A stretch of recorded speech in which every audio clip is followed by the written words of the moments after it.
We will start our second technical session, and the first lecture of this session is on Introduction to Material Modeling and Elasticity, which will be delivered by Dr. Mousumi Mukherjee. Dr. Mukherjee is currently serving as the Assistant Professor in School of Civil and Environmental Engineering at Indian Institute of Technology, Mandi. She has obtained her PhD degree from Indian Institute of Technology, Kanpur, which was followed by a postdoc from University of Adelaide in Australia. Her research interests include constitutive modeling of frictional material, soil instability analysis, DEM-based micromechanical modeling of granular media, and numerical modeling of large deformation problem like debris flow. I request Dr. Mukherjee to deliver the first lecture of this session. Thank you. Can I assist me in sharing?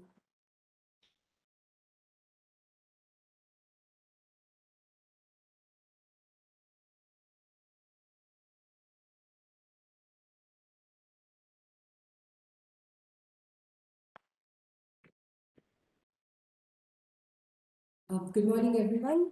So, as Mathusudan mentioned, this session is going to be an introductory session to material modeling and various aspects which are pertinent for the elastic analysis of granular media.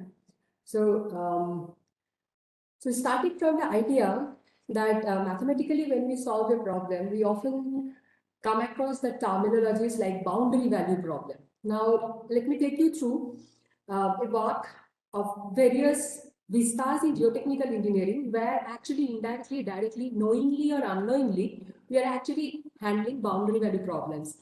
Often in geotechnical engineering, we talk about bearing capacity issues and we talk about settlement behavior of the foundation. Not only that, in order to understand and assess various kinds of foundations, we also look into the installation processes, for example, pile driving, or taking forward from there, it can be assessment of stability aspects, for example, slope stability, or even if the slope fails, then how much will be the reach of the debris. So these are kind of problems we often talk about in geotechnical engineering. Not limited to it, it can be other problems also, for example, breach piers, or even if the slope is failing, then the retaining structures. In global approach, we can say that these are all examples of different kinds of boundary value problem related to geotechnical engineering. Now, what is a boundary value problem? Now, this problem can be easily simplified down through this simple potato that I am showing. So what this potato is doing, this is a schematic representation of any of this problem, where this within the domain, for example, if we consider this slope failure, so this domain we can consider within that domain, whatever the equilibrium equations has to be satisfied, that can be schematically assessed by this within the domain, this omega symbol is given. So within the domain, the equilibrium equation has to be satisfied. Whereas if you see the boundary, this is like over which these trees are, say, standing on. So it can be either displacements got specified over those boundaries, or it can be forces, or in other words, we say tractions got mentioned. Now, eventually what we try to understand under the applied loading conditions, how this kind of body will be deforming, or whatever the stresses that need forming, for example, for this bearing capacity problem, right? So what we try to do basically to solve schematically this kind of boundary value problem through the help of equilibrium equations and geometric compatibility relations, which has to be satisfied within the domain. Also, we need to satisfy the boundary conditions which are getting imposed during the process of deformation. But in order to bridge this gap, we also need the understanding of the material behavior. That means for the applied displacement, how much will be the strain developing? We understand that by the compatibility relation. From the strain, how much stress will be evolving? We need the help of the material constitutive relation. And once we have the stresses, we need to assess whether the stresses are satisfying the equilibrium equations or not. So the details of these equations, Dr. Amarnath Roy Choudhury will be handling in the post-lunch session. But in this hour, we will be talking more about how to model the material behavior. And once we have this complete package, we can solve the deformation under the applied loading by applying either analytical or numerical approach of solving. Now, in this process, we also need to understand that when the boundary value problem we are solving, we are where we are solving it. Are we solving it at its undeformed configuration over which the forces got applied, or in the incremental process when the deformation is happening, do we need to solve the equilibrium equation there? The right way will be the second one. However, if the deformations are small enough, then we can assume that this solving of the equilibrium equations can be done at the undeformed or reference configuration itself. So in this session, we'll be talking about material nonlinearity and the geometric nonlinearity coming because of the large deformation process. We'll not be talking about them explicitly, which again will be handled in the post-lunch sessions. So let's walk through a more detailed example through a geotechnical problem. So let's say we have to solve a bearing capacity problem. And for that, the first thing we do, we go to the site, we do some field investigation. We try to understand how complicated the ground might be through some field tests. We take out some specimen to the lab. We do laboratory tests. And then we have two approaches to do. In order to model a boundary value problem, either we can take a very simplified approach or we can take an advanced approach. So what is a simplified approach? For example, once we have identified the material properties, the next thing is if we already have an analytical expression, for example, I want to assess bearing capacity. I might be already having Terzaghi's bound bearing capacity equations, and if I aptly extract whatever the information required to use those equations, probably E, nu, that's elastic properties, or the plastic related properties like C and phi, then we can simply use the closed form relations and we can predict the displacement, or we can predict if we have looking into bearing capacity, we know what is the capacity of the ground now. If it is displacement, then we may use Boussinesq's equation. We can go ahead with elastic assumption. We can calculate the settlement. Now, if there is an existing field test has been done, for example, if we have, let's say, pile load test, something like of that sort, then with respect to some model test also, so with respect to that, we can also make some assessment and compare our prediction. So that is pretty much how the prototype behaviors can work out. There is another vista also. That is the advanced procedure. Let's say your ground is very complex. You cannot, there is a multiple weak layer, strong layer configuration, or there is a susceptibility of liquefiable layer, and you want to design your pile through that layer. Then probably you don't want to rely upon only simplified design, and you want to take help some numerical technique like finite element or finite difference. And for that purpose, you may have to adopt some constitutive model, advanced constitutive model, based on the feature you might be having, the platform you are using. And then again, you need to follow the same with the properties. You have to model the target boundary value problem. If you have your experimental data for model tests or from field scale, then you want to compare them. And eventually, when you have the model ready, if it is validated against the experimental data, then you can go ahead for the prototype prediction.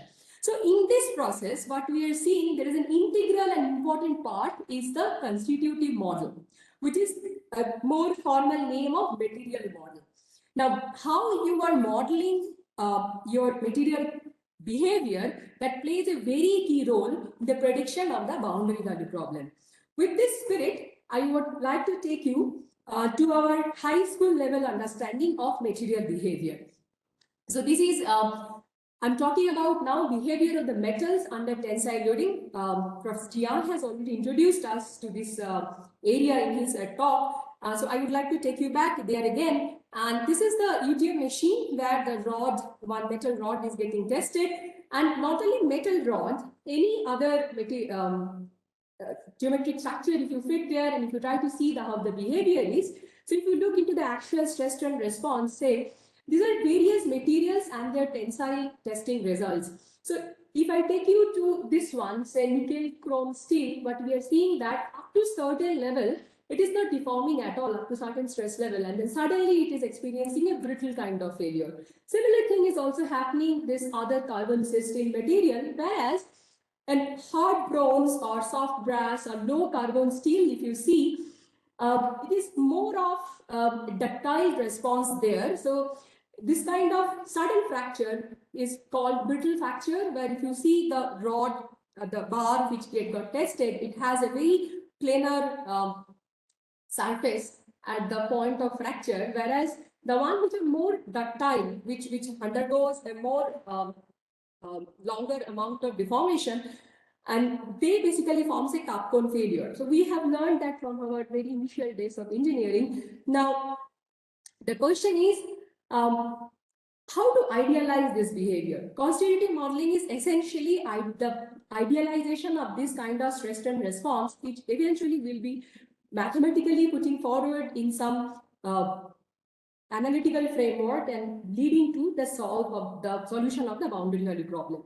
So one of the classic way of this idealization can be, for example, say if I see this soft brass, it makes sense that if I consider it's a more of a bilinear variation, where we know that traditionally it is termed as elastic perfectly plastic. So the initial part is a linear elastic. If you unload it, kind of idealized that it will go back to its original position. However, after a certain limit of stress, it kind of flows, which resembles very much like the experimental behavior. On the other hand, if I want to model, let's say, this medium carbon steel or the medium carbon steel heat treated one, so here I can see that it's more of a rigid behavior. So one of the ways of modeling can be that I consider there is no elastic regime at all, and then suddenly it is breaking and failing. Now this is about the metals in tension. So what happens if the direction of loading changes even in these kind of metallic structures? So I'm showing you both the behavior from tension and the compression of glass and iron. So let us focus first on the glass part. So this is under compression and this is under tension. And what we can see, they are both kind of brittle behavior, but it is very explicit that the compression, under compression, glass has a more strength rather than the tension, which is intuitively understandable. And if you look into the iron one, again, it is more strong in compression in comparison to the tension. But the point to be noted, in tension, the brittle behavior it was exhibiting, now it is still brittle, but now it is sustaining more amount of deformation. So there is a change in nature has happened when I'm changing the loading pattern. Let's look into our favorite material, geomaterials. So what is happening here? This is again axial strength versus deviatoric stress response captured from triaxial compression. Now, if you look here, there are 4 curves there. And if I categorize, one terminology is very common, which is drain test. And then we have loose sand versus dense sand. If you see the loose one, it behaves more like a ductile kind of behavior if I characterize it in reference to the metal. And if you see the dense one, there is a peak there, but it is not breaking down as such. If it is a displacement control test, it will give you a softening response, and then again it is kind of getting saturated. Now, if we see the other terminology, undrained, that means eventually geomaterials are 3-phase mixture having air, water, and a solid fraction. So if it is completely saturated, and while in the process of the shearing, if I'm allowing the excess pore water pressure to dissipate properly, like nothing, no excess pore water pressure is remaining, then it is usually termed as drained. The other counterpart, we know it is an undrained one. Now here what is happening, in case of loose one, because the loose one are having loose pockets, voids. So when you try to shear, they try to come closer against each other. Now when they are undrained, when we don't let the water pressure dissipate, this extra pressure within the pore space the water is occupying, they're creating basically excess water pressure, and they will try to push away the granular particles, which is probably termed as positive water pressure, and the effective stresses will be much lower than their drain counterpart. On the other hand, when the sample is a dense one, then there is no loose pocket remaining. When the process of the shearing, they can only dilate. So this dilation actually creates a negative water pressure, So that increases. So it is kind of making the contacts, trying them to keep more in touch with each other. So the strength is much higher. So what we are essentially seeing is the influence of the void that is present in the geomaterials coupled with the drainage, and not only that, one aspect I'm not showing you here in this slide, that is the level of confinement. Because if you consider the mechanism in granular material, the way the strength mechanism, the mobilization happens is quite different that is happening in this metal counterpart. So let me take you through one of the exploratory examples. So this example I gave from triaxial test, but if we look into a different test, very similar but in a different framework, it's a biaxial one, and we replicated the same thing in the DEM in lab. In lab, means in the numerical lab, not in experiments. So here we just replicated it, and here what you're seeing here, these brown ones are basically particles. In the zoomed part, you were able to see this membrane is also modeled by particles. So it's a flexible boundary. Just very similar to the lab test, we have applied confinement from top and bottom. We are trying to deform it. And so we tried with both loose and dense. Let me show you what is happening here. This is the particle network. Left one is a dense, right one is the loose. They are deforming, they're changing the position. And what you are seeing, the colored one is basically the rotation of the individual particles in some scale. The scale I'm not showing. So it is very clear that in granular material, when you try to deform it from the top, say, that from very beginning, the particle configuration changes. They kind of interact with each other and the relative position changes, and that's how the granular material is trying to deform. So unlike the metal, the plastic deformation or the permanent deformation is there from very beginning. And when is the dense one, we were seeing that. So if I replay it once more,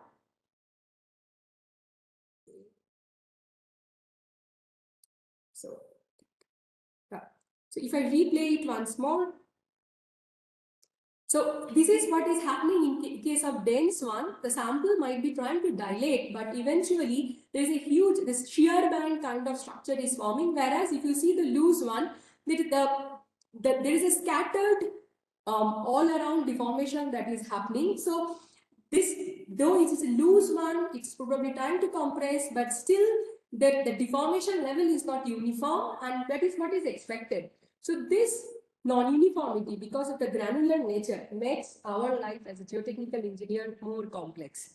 And if you try to see the loading, unloading, and reloading behavior in comparison to the metal, it is quite different. So here I'm trying to give a more better glimpse of the particle level behavior. This is a granular assembly. So this is axial stress versus radiatoric stress or axial stress, the way we want to represent. So what is happening when we try to deform this network at the contact level? Probably what is happening, the very initial level where the strain is very, very low magnitude, then there at individual particle level, probably some amount of elastic deformation is happening, elastic normal deformation, or a little bit of sliding might be happening on the removal of the external force that is getting applied. Probably it can still come back to the position. However, that is a very, very small strain level. But the moment I increase the strain level, whenever I try to load it, it is a very, very slim chance that it will go back to its original position. And that is basically the genesis of plasticity anyway. So this is when I'm doing the unloading, the permanent deformation that is happening because of not only at contact, at the global level, how the whole network is deforming. And if I reload it again, just like any other material, what happens, we notice that it kind of goes back and picks up from the stress point where we have left it. So if we do the reloading, unloading, it seems like every unloading point, it looks like a memory to the deformation of the material. It is not only granular material, this is very typical for any material. Even in metals also, we see kind of this kind of behavior. The loading and reloading path doesn't coincide. Usually we often consider it to be like in an average representation we consider. But this is the important part that every point on this stress strain curve, once it started to yield, once it has started to deform plastically, can be assumed to be kind of like a yield point. That means the moment we reload it again and it passed the point, it is again as it going through the plastic deformation phase.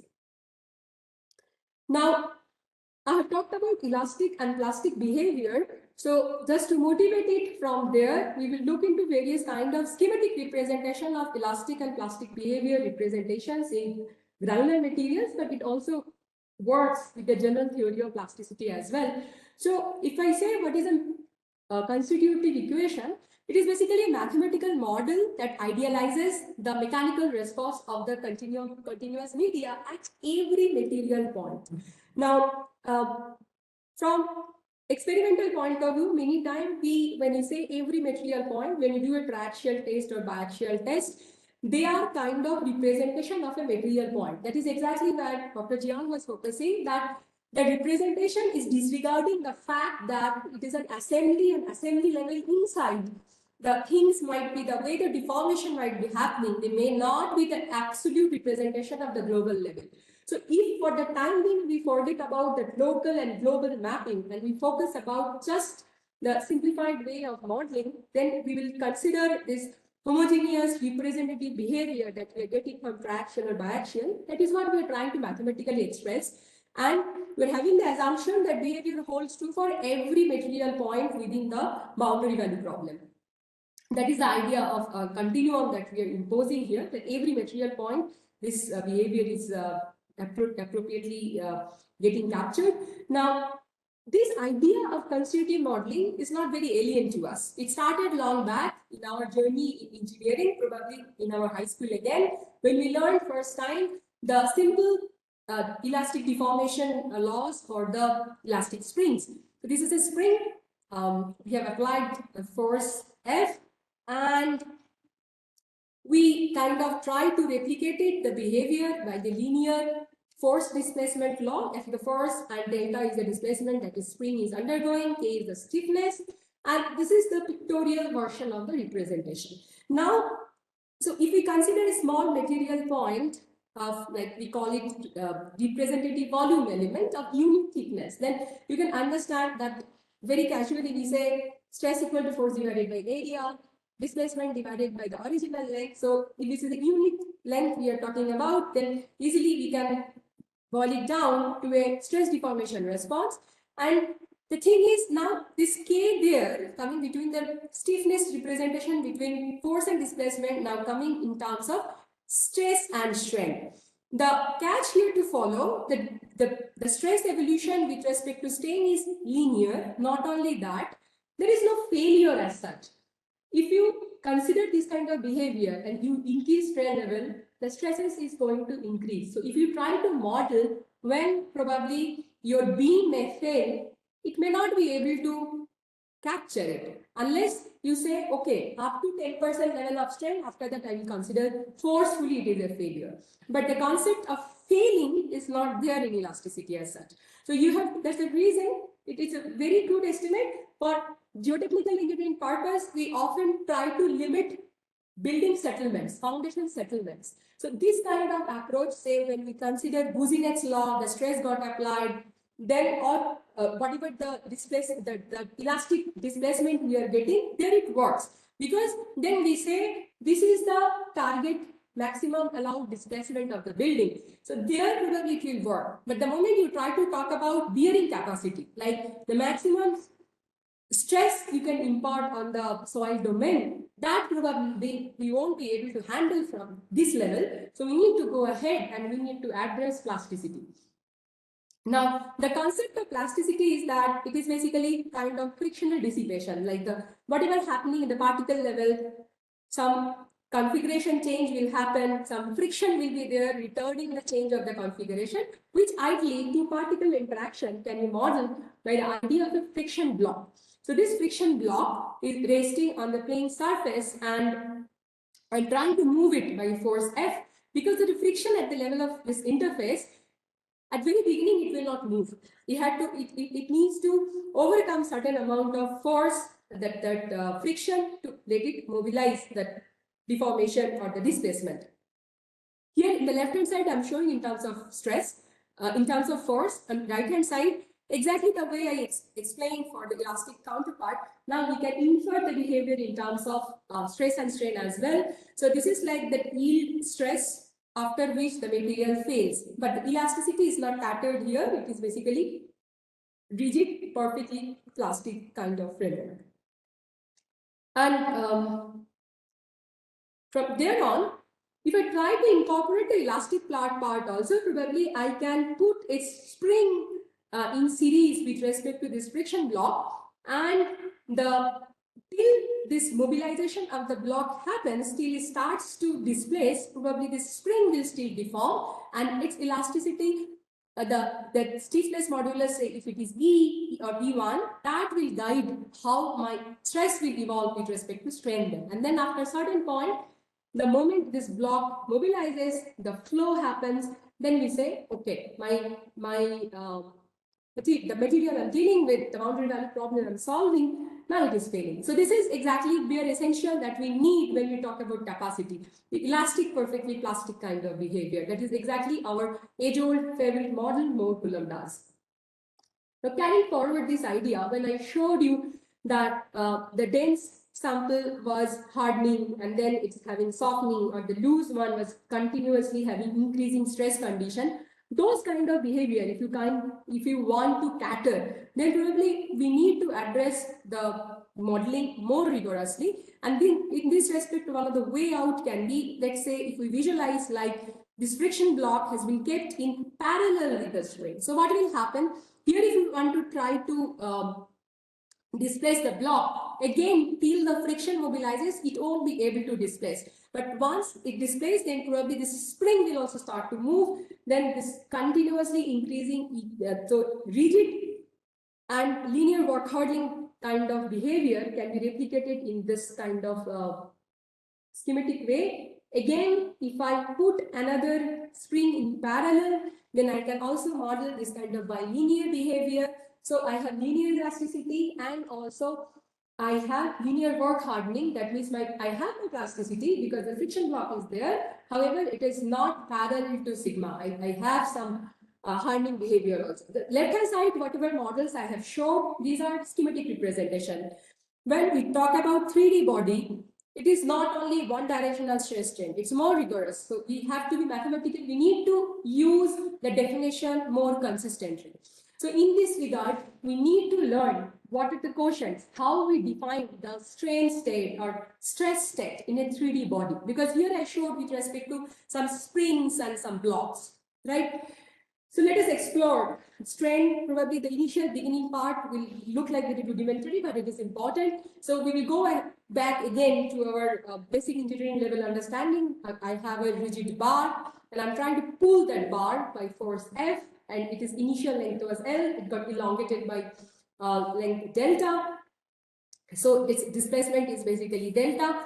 And if I try to look into the displacement at any point, and if we assume that the behavior is kind of changing linearly, then what I have here is basically, I can linear expression, I can know that any x distance from this leftmost side, probably I can apply this delta divided by L into x.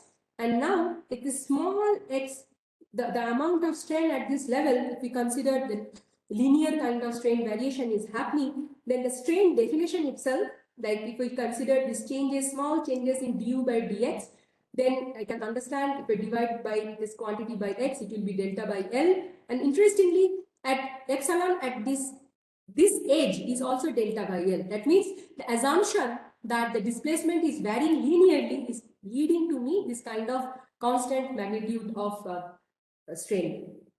Now, if this bar is very thin, then probably we can still talk about changes is happening in one direction. But if it is a proper thickness bar is there, the moment I try to pull it, what will happen is essentially it will change shape in the other direction as well. So from this understanding, we know that the 3D body strain has to be multidirectional. So if this direction is now Z, so this is the actual strain that coming from the change in the length. Whereas in the radial direction, if the radius is changing to del L, so now we have some lateral direction strains are changing as well. But the question comes, is it like no cross connection is there, is not there going to be, only it is changing. In this case, it is the shape is kind of intact. It's still kind of the rod, the cross section, if we take, it is still circular. What happens? It start to distort.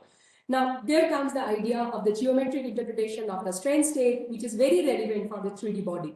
So the whatever strain I just introduced, they are kind of normal strain. If I just want to reinforce that, so within the body, 3D body, if I take a small infinitesimal bar, exactly the way we have taken earlier. So let's say it is 2D framework. I first try to explain. So this is the x1, x2 coordinate, and this is the small length of bar dx1. And because of the applied deformation, now it got displaced and deformed both. So left hand edge now moved to U1 position. The bar has now stretched out a bit by the amount du1. So the right hand edge is now shifted. So it's dx1 plus u1 plus du1.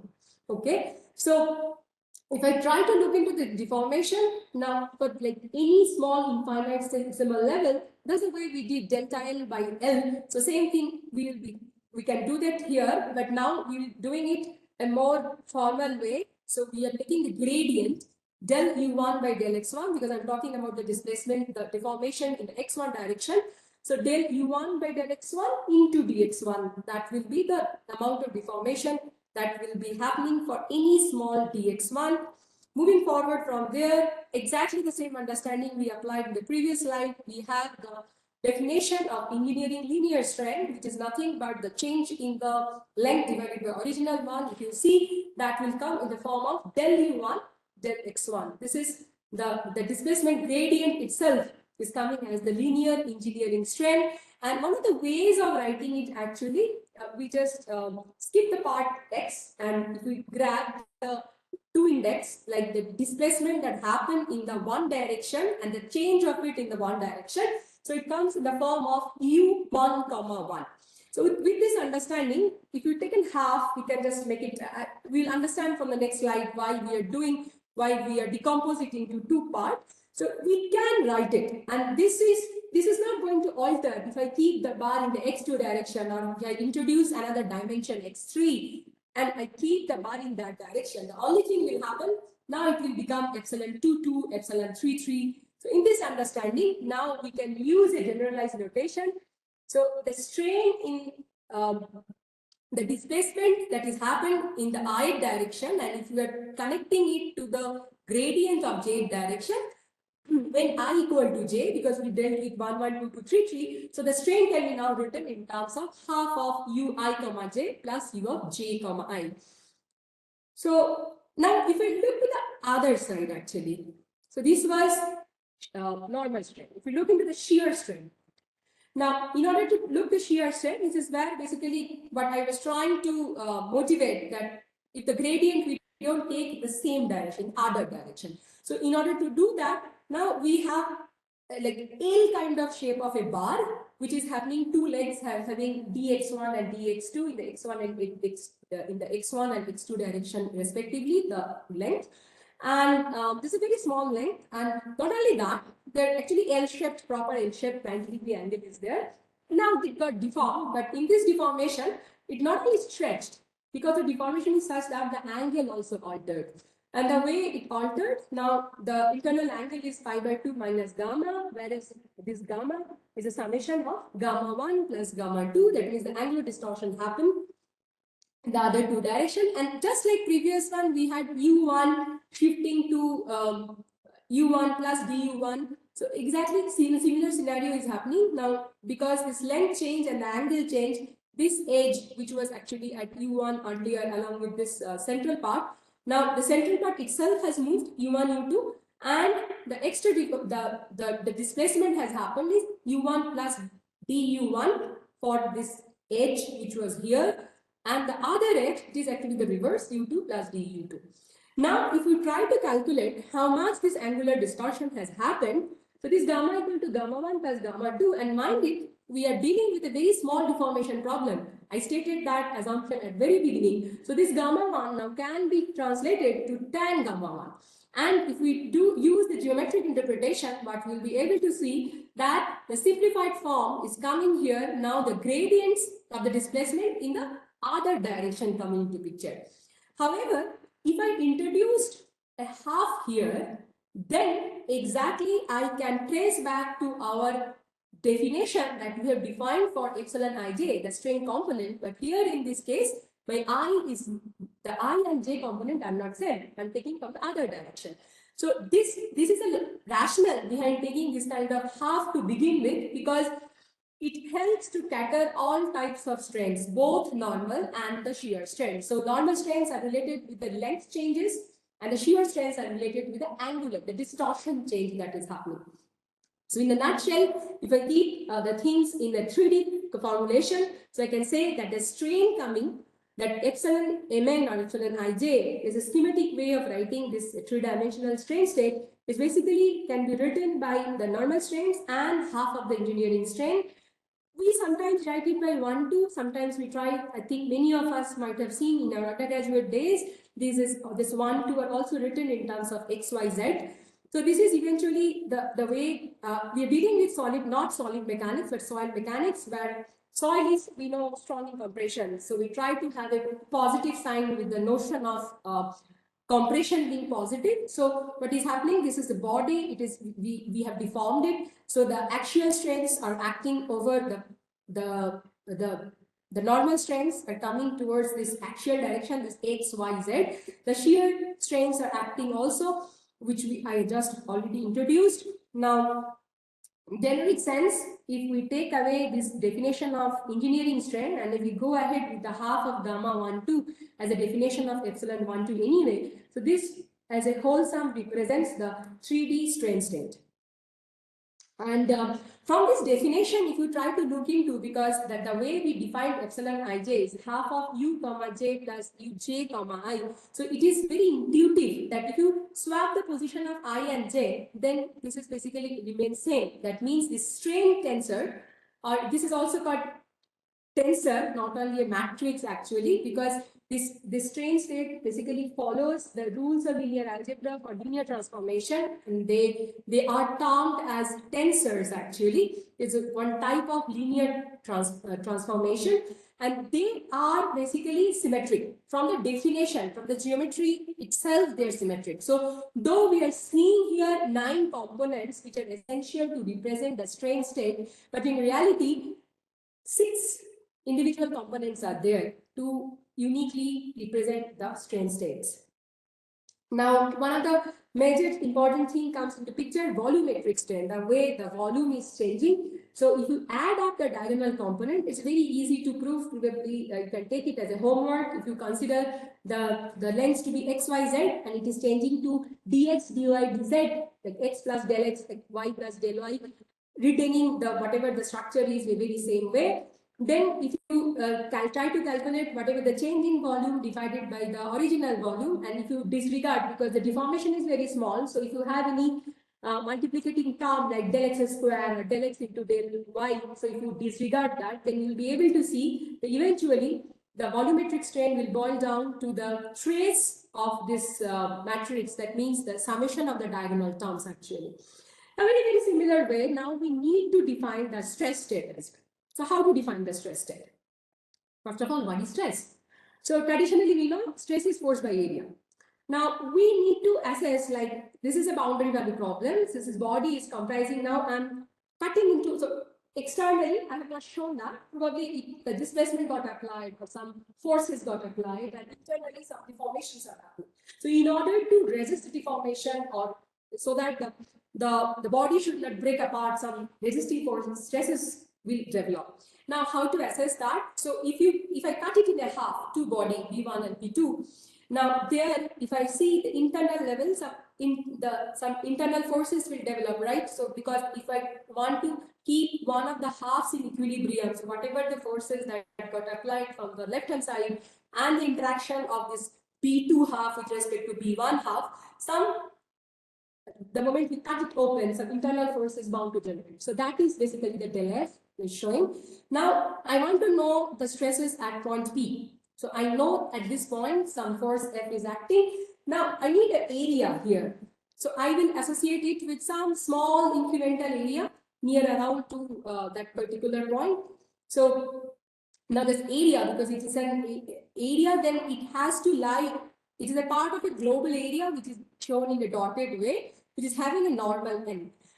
Now, if I take del F divided by del A, its magnitude only, then what I'm getting is actually traction vector. The new name came up. So del A is the area. The what is a vector? Because it is the forces are vector already, divided by the area magnitude that I'm associated with.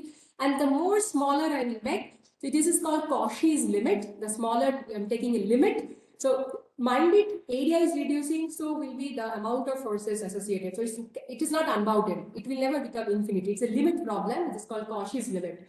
So that is called a traction vector. Now the point to ponder upon, I have myself associated this area, which is a part of this bigger area, which is having a normal end. I could have associated it with another orientation of the plane, and for that case, the normal would have changed. So the traction vector could have been also different in that case. So the stress, that means, depends on, of course, the force that I'm applying, but also the plane along which I am assessing my stresses. Now, because this plane is defined, the plane I can always associate with a normal n. This normal is nothing but a vector. Now, because it's a vector, that means it will have its three components, which are always, I can define them in the direction of the axis definition itself. So let's play with that. So first of the cases, I'm resolving n in the direction of, so I'm taking three components of n in the direction of my coordinate system x1, x2, x3. The first one I have taken in the direction of x1. That means this is the normal, which is having the plane, which is having normal x1. And because of these applied forces, I'm now having some f divided by a traction.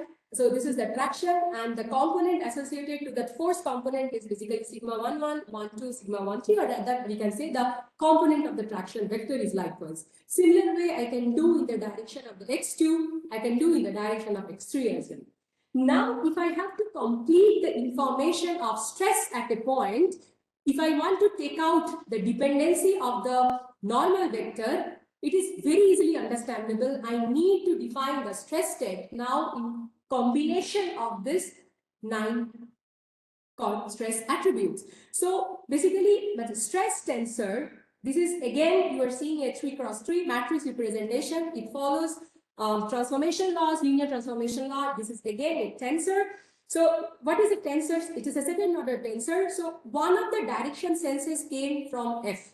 The other direction sense, actually the second one is coming, this 1, 2, 3 in this line coming because of F, whereas the first one is coming because of the normal of the plane. So we have two directional definition. So we have scalar, we have vector like forces, acceleration. Now we have stresses and strains, which are essentially second order tensors.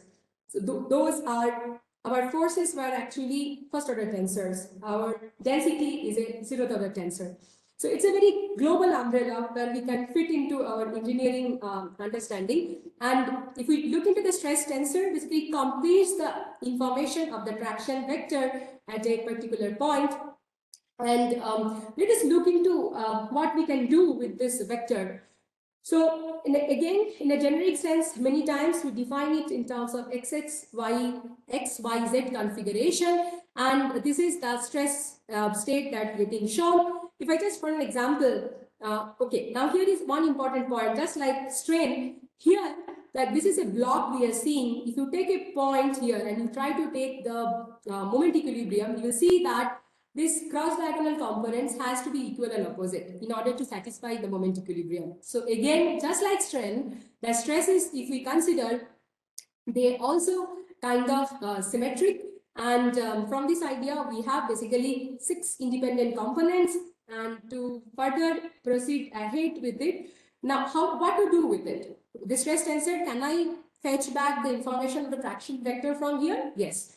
Let's take the direction 1, 0, 0, that means the x1 direction. So if I multiply this direction normal with this stress tensor, we will pressing back sigma 1, 1, 2, 1, 3, 1, but they are symmetric. So essentially we are retaining 1, 1, 1, 2, 1, 3. That is exactly the stresses which are acting. So this is very powerful technique. So here comes the initial notation. So this vectorial, this matrix multiplication that we are doing, we're multiplying plus doing a sum. So this schematically we can write it like this stress is written by two index we have, right? Sigma ij. One is representing the row, another one is the column, and the normal is again a vector. So here we are just omitting the summation. So this j are the indices over which this after multiplication summation is happening. So it is called Einstein's initial notation. So here, if we have a repetition, if we see that this inherently means that a summation will happen after multiplication, and we skip the summation symbol there. So what this multiplication is doing, essentially it is returning another vector which is represented by this notation I.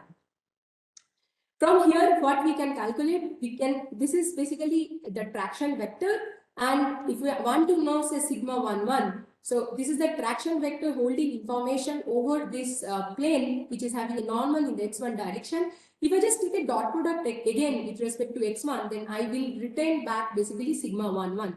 So that is exactly what it is getting shown. So I was having my free index I here. I'm just taking another ni. The summation again, I'm just skipping. So I'm retaining back the sigma n, the normal stress, which is nothing but sigma 1, 1. A very similar way, we can trace down the resultant shear, which is the resultant between sigma 1, 2 and sigma 1, 3 as well. Nothing, just the dot product of the traction and minus take away the normal stress and just apply Pythagoras theorem. You just take the stress. Now, as we have noticed that this there were some shear component and there were normal component. So if that's the way, just try to imagine a force F can be represented one coordinate system XYZ and also the other one X dash, Y dash, Z dash. What will happen? The component of the force will change the moment we will change the direction. The same way, it is also applicable in terms of stresses. Now, if I change the axis system, there is a possibility in one of the axis system, the components will become such that the shear component will go away and we will be only remaining with the normal component. That particular direction is basically diagonalizing our stress vector, diagonalizing our stress tensor, and this particular directions, they are usually orthogonal, like this x1, x2, x2, they are orthogonal as to their basis. Now, they basically termed as principal directions. These principal directions are very interesting and important. And once you have figured out the principal values, now from our understanding of Mohr circle, it is very clear that so we either can have some maximum values or the minimum values. One of them will be the highest, another one lowest. Let's say 1 is the highest, 3 is the lowest. So if I take the deviation from each other, I can always calculate the maximum shear stress that might be acting, and we can also figure out from the Mohr circle what will be the dead direction. Now, how to get the direction, principal stress direction? So we know that in the principal stress direction, the stress is diagonalized. That means we can say that only all the elements will be 0, 0, 0, and the diagonal elements will be only there. So we can idealize this situation by a quantity. It's called chronicle delta. It's a stress. It is a schematic representation of unit tensor, second order unit tensor. And here, if I just multiply it lambda, so that is the case which is supposed to come in that particular direction. So if the direction is ni, then sigma ni, sigma ij into ni should be equal to this chronicle delta ij into lambda into ni, right? But that condition should be applicable for not trivial, like not 0, 0, 0 condition. So from there, we can impose a condition on the matrix that we will be retrieving. So basically, the determinant of that matrix has to be 0, and from there we can formulate a cubic relation, which will basically, solving the relation, we can get the lambda values. Interestingly, the coefficient of this cubic relation are very non-so typical. So what happened that it doesn't matter whether I change them to x dash, y dash, z dash, or x double dash, y double dash, y z dash, or 1, 2, 3, whatever combination this, This I1, I2, I3 are basically remains as invariant. That means they don't change. And one of the powerful invariants, if you see, is the summation of the diagonal components. If you want to know more about it, I'm recommending you look into the linear algebra part. This is not the platform that you will be able to cover. But this aspect is very helpful because then if we have identified the eigenvalues and also if you know the invariants, then we can always simplify.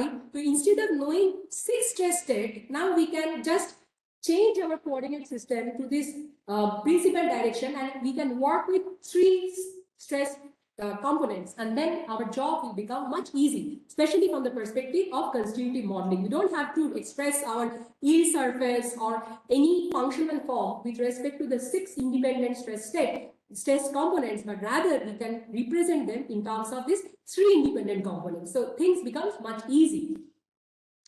Now the maximum of this, so it is a cubic relation. We can have lambda 1, lambda 2, lambda 3. So essentially that will be to some maximum, intermediate, and the minimum. So they are termed as major, minor, or the intermediate principal stresses. Now, these principal stresses, once we have, one of the ways like this in terms of this, if we have the principal stresses, we can also write down the invariants in more of a simplified form. We're seeing that in reference to the generalized one, the principal way of representation is much easier. So it is simplifying things down. Now this stress tensor can be decomposed into a all equal diagonal component and rest of the stress state. What is the use of it? So you are seeing that in all the directions, basically same stress is sitting here. There is no shear, and not only that, all the normal stresses are same. So it is kind of hydrostatic stress state. So this is the stress state which might be leading to your change in volume or change in size rather. And the rest of the things are basically leading to your distortion of the shape. So this is very important. So this Sij, this remaining stress tensor, if you take out P from the sigmas, then it is called deviatoric stress. The P is called hydrostatic or the pressure component. So it is, again, you are seeing that it is related to the first invariant of the stress tensor. And in schematically, if you write down in the Ij form, so this is the way it can be represented. Exactly like the total stress, we can figure out whatever the invariance in the deviatoric stress as well. So not going too much into that, I will be introducing a very important concept. It's called octahedral stresses. So here, Dr. Jian also showed some the plots in some sigma 1, sigma 2, sigma 3 space. So that is nothing but plotted in this particular octahedral plane. So what is an octahedral plane? So once we know with respect to some x1, x2, x3 component direction, our stress state can be diagonalized. So if we change the stress state now with respect to that diagonalized form, then we can always orient one plane which is equally aligned with all these principal principal stress directions actually. So it's normally is nothing but 1 by root 3, 1 by root 3, 1 by root 3. So this plane is very interesting because if you see, if you try to calculate the shear stresses and normal stresses over these planes, you'll be able to see that the normal stress sigma octahedral is nothing but the mean stress actually. And the resultant shear component is also some fraction of the second invariant of the deviatoric stress. So if we can transfer our stress state into this plane, what will happen? We can essentially, so whatever generalized stress state I'm giving, if I can translate them to principal stress axis, and then with respect to that, if I transfer them to octahedral plane, I can just decouple my pressure part and my distortional shear stress part. So that helps us while we are doing material modeling, like what component will change in volume and which component will change in shape, that easily we can quantify. So this from this tau octahedral, we just come out one very well known. So this is basically distortional stress. Why I'm saying so? For a triaxial stress condition, when sigma 2 equal to sigma 3, you are able to see that it will result to the form sigma 1 minus sigma 3. That is the classical way the deviatoric stress in triaxial test we define. That is nothing coming from the definition of the distortional stress. Now, So that means now I'm going to define two planes actually. So this was sigma 2, sigma 1, sigma 2, sigma 3. If I'm keeping my eye through this, if I'm keeping my eye here and I'm looking very much aligned to this line, the way I'll be seeing sigma 1, sigma 2, sigma 3 is in this way. And this plane, over this plane, that is what I was telling, I will be having idea about the pressure. So this is called deviatoric plane or pi plane. In this plane only, Professor Jiang was showing us the yield surfaces, failure planes. So if we see here the amount of pressure, so we can have multiple deviatoric or pi planes where the pressure will not make much of meaning, but rather what we'll be able to see is how much amount of shear stress is generating. At this very same way, there is another plane, it's called triaxial plane, because we know we often do triaxial test where sigma 2 condition equal to sigma 3 condition. And that plane, particularly whatever loading we apply with respect to this kind of constraint, that stress path will particularly hover over this plane only. So this is the way, if we take that, the path where sigma 2 equal to sigma 3, so eventually if we can represent everything in this form, in sigma 1 versus root 2 sigma 2. So these are different ways of representing the gradually how the loads are getting applied. This makes things easier to represent. Just like the strain stresses, we can also have the strains invariant as well, very powerful.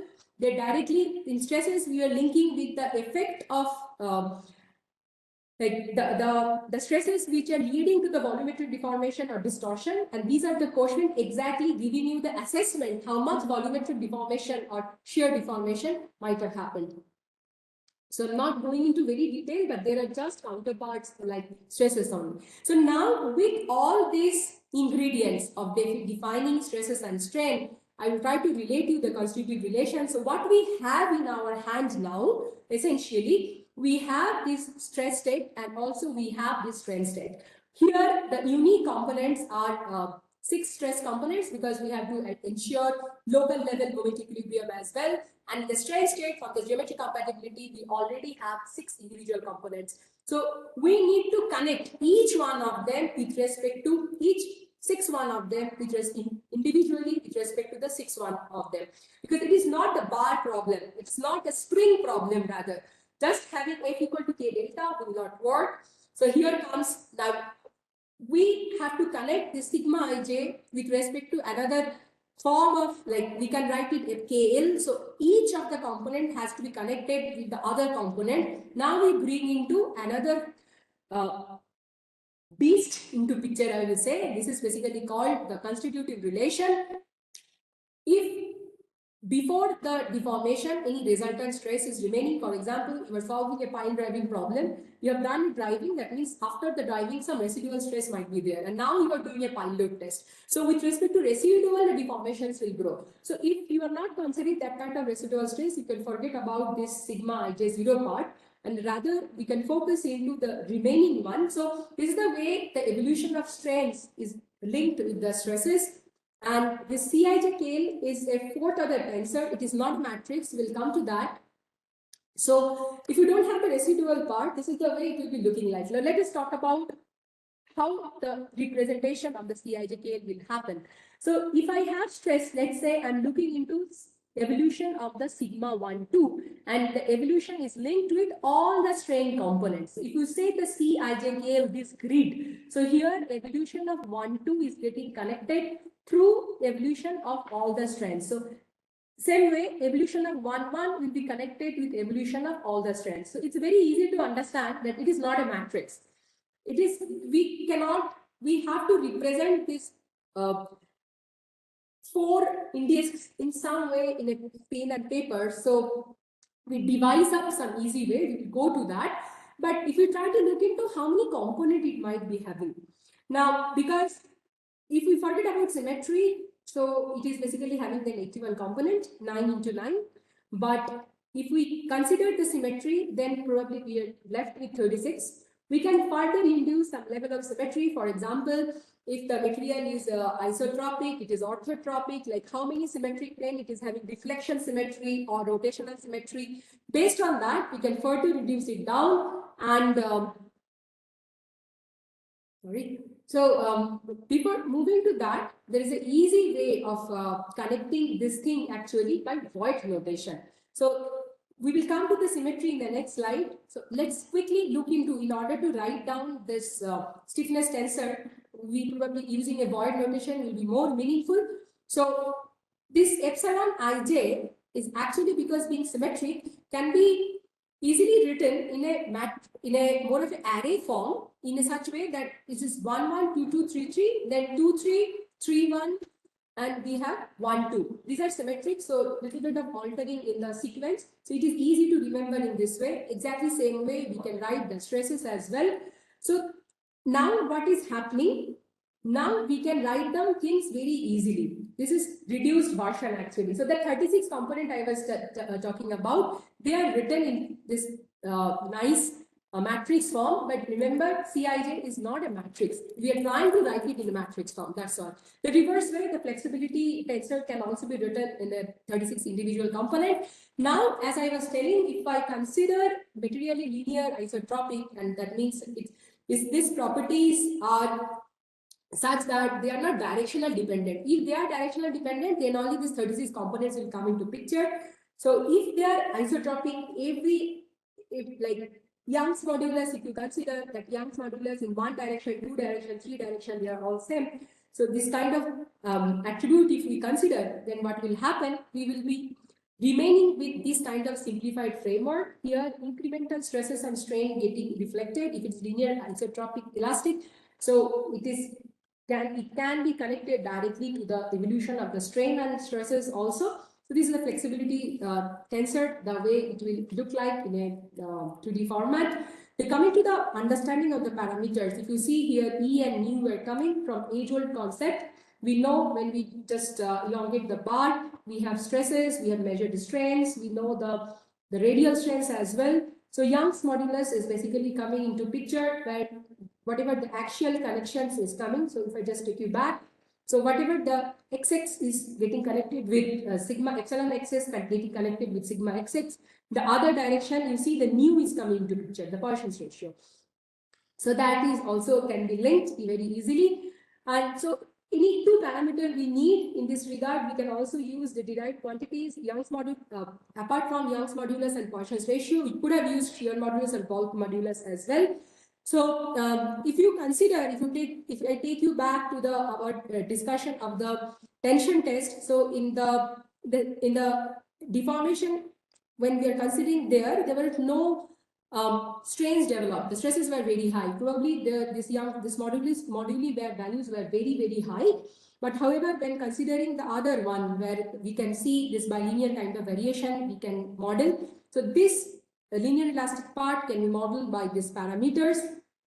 Now, if you see the generalized stress strain curve of a soil, as I was referring, that they are nonlinear from very beginning. So if we zoom in towards the center part, we'll see even there also some nonlinearity will be there. Now, the ways of defining that, if I want to fit a linear elastic graph, a linear straight line here, one of the ways I can do an initial tangent we can take. Now, based on I'm fitting between what quantities here, distortional stress versus strain. So this is 3 sigma. This G max is coming to picture, where G basically shear modulus connecting between the shear stress to directly engineering strain or shear strain. But it is distortional components I'm picking into. So so 3 terms came into picture. But I could have also defined an average kind of stress level somewhere. I could have taken and I could have joined it from the center. Then I could have, okay, fine, the initial not very steep response, still before moving to the very highly nonlinear regime, if I want to still fit in, probably a second modulus is a good option, where whatever the strain level desired one, I can join that with respect to the center, the origin, and I can still define some elastic modulus. So with this understanding, actually, in case of granular materials, more conventionally, we use either initial tangent modulus or at any strain level, given strain level, if you want to define your tangent modulus, this incremental form, how much dq is tending with respect to d epsilon q. So we can define as tangent shear modulus also, or at the same desired strain level, we can fit a second shear modulus as well. Many times we just mention, okay, this 10% strain level, 20% or at peak, based on the way the convention we are taking to define it. Same thing we can do with respect to the shear stress and engineering strain as well. Now, if you ask me, this kind of second modulus, this approach will be working which strain level?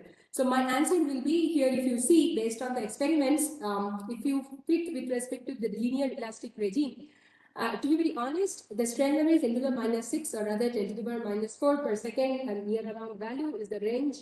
Often we can fetch it from the Bender element test, but to be honest, the strain levels which we encounter in the conventional Trashier test or cyclic Trashier test, they are basically, we are already in a nonlinear, probably nonlinear elastic model. Nonlinear elastic means the stiffnesses that you were feeding in, they are already strain dependent. So the evolution is nonlinear. It's not only K into delta, that K itself is a function of delta, kind of approximation will come. But after a certain level, you actually need to consider plasticity. Now, very quickly, like hitting toward the end of the discussion. So one of the three popular models I'm going to talk about for this nonlinear behavior. So I will again motivate from the spring mass system kind of framework only. So this is the force evolution happening with respect in a spring, but it's a nonlinear evolution with respect to delta. So that means my that only F equal to K delta framework is not working, and it's a hyperbolic kind of variation. So this delta, with respect to delta, the evolution of F is hyperbolic. This is the relation, any hyperbolic relation can be written in this form. The A and B are basically the fitting parameter. Now we don't have one K, we have two parameters, A and B basically here. So how to get, because in a constitutive model, if you are giving a parameter, need to talk about its physical meaning. How will you extract the parameter from the experiment? So let us understand. Now, if I plot delta by F, I can see that some straight line correlation is coming. So if you plot delta by F with respect to delta, this A will be the intercept, this B will be the slope. Now, what are the meaning of there in the physical sense? If I take an incremental form, if I take a derivative here, and if I put delta equal to 0, what it will retrieve is basically 1 by A. So this is nothing but incremental, because this is nonlinear. So if we consider a piecewise like tangent modulus kind of approach, then df is related to some k into d delta, right? So now I'm putting delta equal to 0. That means I'm talking about initial tangent modulus. Delta equal to 0, the initial tangent modulus, the spring constant k0 now is related to 1 by a. So the parameter you are extracting, it has a physical meaning. It is basically initial stiffness modulus actually.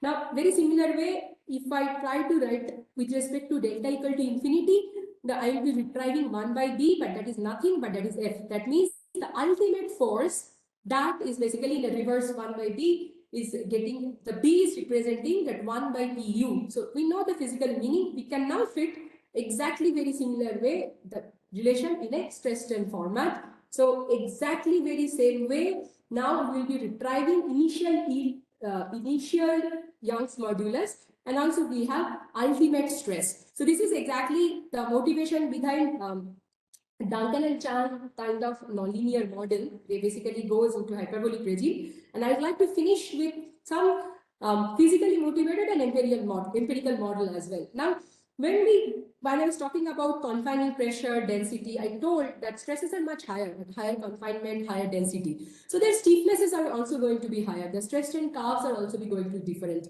Now, the issue with this one, definitely one of the issue, that you're fitting against with respect to one curve. You change level of confinement, you will get another curve. So this hyperbolic model will give you different set of parameters for different confinement. That's the lacuna. Another thing is, if you want to model unloading, it will come back to the initial phase. Another thing, so level of confinement, density, if you change, forget about the loading, unloading behavior. Even that you won't be able to capture. You will have multiple set of A and EU then, unless you do some normalization with respect to confining pressure and you give a single set of graph. But in a more lucid way, I will say Hardin and Black, 1966, tried to give up with the variation of initial shear modulus with respect to initial specific volume and the mean pressure. The good thing is the more, so in granular material, the more is the pressure, the more particles are in contact, the stiffness is going to be more higher. Same happens with the denser one in comparison to the loose one. So that nature is actually getting captured by this one. And if you want to retain, like in the nonlinear regime, what will be your shear modulus? They have proposed you divide it by a constant. You need to calibrate that based on your model, based on your traction data that you have, traction or whatever element level test data you are fitting. What should be that parameter? You can do a good fit. And this is more of an empirical coming from the observations. That is how the parameter C is giving you flexibility to fit in, but a more rational one we actually can fetch from isotopic consolidation. So, or rather, when we did the consolidation test, when we applied over that particle consolidation we are applying, and we're tracking down the way the density was changing, bond ratio was changing. So we all noted that the particle stress versus watt ratio curve gave us this kind of nonlinear response. Instead of oedometer, if you do it in a traction, it will be an isotropic consolidation graph where loading, unloading. So here also, if I do an unloading, that's basically I'm taking it down to the elastic regime. And when reload again, it goes back and again retains the initial shape. Now, here comes the definition of volume compressibility, AV. So, if we plot them in the log scale, in case of oedometer consolidation, if you plot them in a log 10 scale or in isotropic consolidation, we try to plot them in a natural log scale. But we see we have very nicely, we get two factors like compression ratio, recompression ratio. And in these two spaces, they are linked by ln10. So very nicely they are mapped. So what you are seeing here is basically nothing. Dependence on the bulk modulus, because the speed, we are now talking about isotropic consolidation, right? So all the volume change is happening. So what we are getting is the way bulk modulus is becoming pressure dependent. So if I just try to motivate you from here for this graph, so the way your DE is changing with respect to DP, so this is ln scale. So if you take the incremental form, it will give you this kind of relation that kappa is nothing but your loading, reloading index. Now, the volumetric strain is what? That is basically your changing volume divided by 1 plus E0. So that is your nothing but volume. And this kappa now is also relating with change in pressure by pressure. So you can actually connect it to the bulk modulus very easily. And the final relation, if I try to show you, you'll be able to see this bulk modulus very nicely, physically coming from the consolidation, is getting connected with the mean pressure. It also taking into account the variation of stiffness with respect to initial density level. So this is more consistent. Dr. Ordu now will be talking about the critical state behavior. Then here will be talking more about it. And so this is one of the couple of ways to model nonlinearity. But please make a note, if you do unloading, we are still going back to the initial configuration, which is not the case. And we actually need to take into account plasticity, and that will be the all discussion of matter of discussion for the second session. Thanks a lot, and I look forward to the question. You have very small time. Susan, back to you. Thank you, Dr. Mukherjee, for very interesting presentation on basic of material modeling and elasticity. So the floor is open for question answer now. So if you have any question, you can raise your hand, or you can type your question in chat box or Q&A box in WebEx.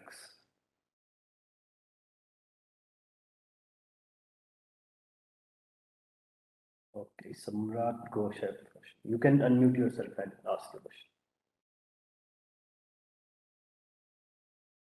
Hello, ma'am.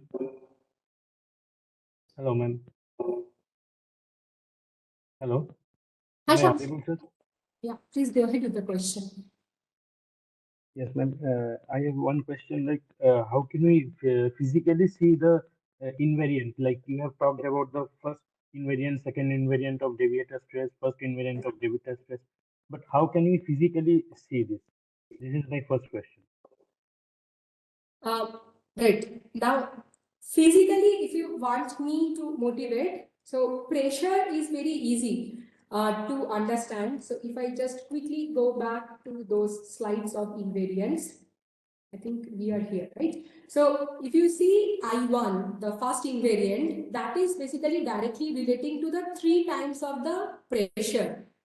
Now, I2 and I3 don't have any direct correlation with the physical things, but if I take you to the deviatory one, this J2 basically takes into account all what you were seeing, that sigma 1 minus sigma 2, sigma 2 minus sigma 3, sigma 3 minus sigma 1. Now I will request you to go back to our understanding of Mohr circle. When you used to plot the Mohr circle, if you remember, we used to have this sigma 1 minus sigma 2 by 2 as a radius. We talked about maximum shear. So this second invariant of the deviatory stress in a wholesome way is catering for all those shear stresses together. So these two are very easy to relate, I1 and J2. The J3 is also related to shear. That basically relates to load angle, which again Dr. Jiang was referring. I don't have, unfortunately, any slide, but I will try to motivate you from here. I hope my slides are visible. So if you see here, the load angle, basically sorry. So this P I have already catered, mean pressure coming from I1.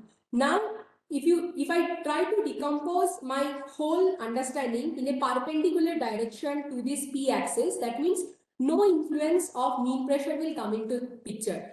And we're only having J2 and J3. This Q actually cater for J2, and I believe you are seeing my cursor. So here, wherever my stress state will be lying, let's say it can lie here, it can lie there, it can lie here. J2 relates to what is the distance from the center, and J3 along with J2 actually relates to what is the angle, at what angle it is inclined with respect to sigma 1 or sigma 2. So it is nothing, this is the way of representing the 3D state instead of sigma 1, sigma 2, sigma 3 directly relating to the invariant, so that we can quickly identify the position of the stress in stress space. So P, I will just repeat, consolidate. P is the mean pressure, Q is the distortional stress related to J2, and the position, the inclination of the point with respect to sigma 1 or sigma 2 or sigma 3, where my stress state is lying, is the notion of J3. Okay, ma'am. Thank you. My another question is, ma'am, like in one of your slides, in slide 33, you have shown 3 kinds of, stiffness we can represent. Right. One is initial tangent modulus. Right, absolutely. Yeah, here, right? Yeah. Yes, my one this simple question is like, under what condition we can represent the stiffness, means in what notation, means when we can represent it in second modulus, when will it be appropriate to represent it in tangent modulus. So is there any guideline or anything, norms related to that? Right, very good question actually. So while I was finishing my discussion, I told you pressure dependent bulk modulus. If you are moving ahead with critical state based models, where Dr. Orko will be talking about, there this kind of pressure dependent modulus are inbuilt in the material model description. But if you are using, say, Mohr-Coulomb model, where you have elastic perfectly plastic, the plastic state you are representing with C fine. Now the elastic one is a linear elastic. So one of the ways is indirectly you take a bulk representation of a stiffness. Now it depends. For example, if you are considering, say, your friction values you are taking at peak. So one of the ways, I believe I can draw. Right. So one of the ways is the way you will be idealizing your behavior. So give me a minute. Oh.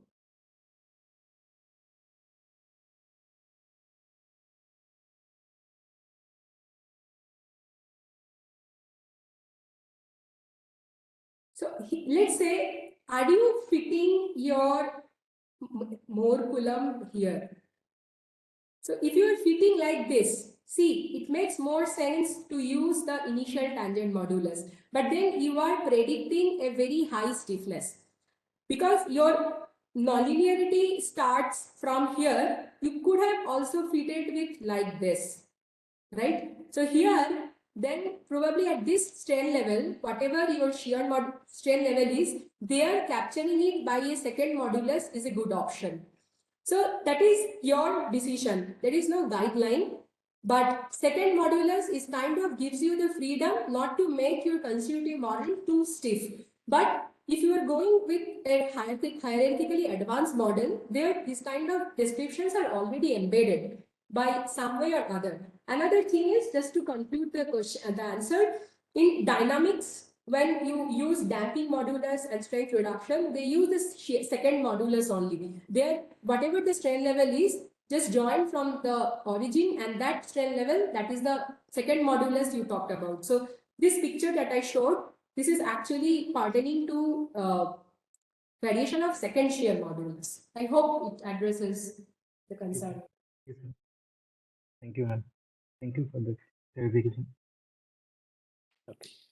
So I think there are no more questions. So if there are any questions, we will take it at the end of today's session.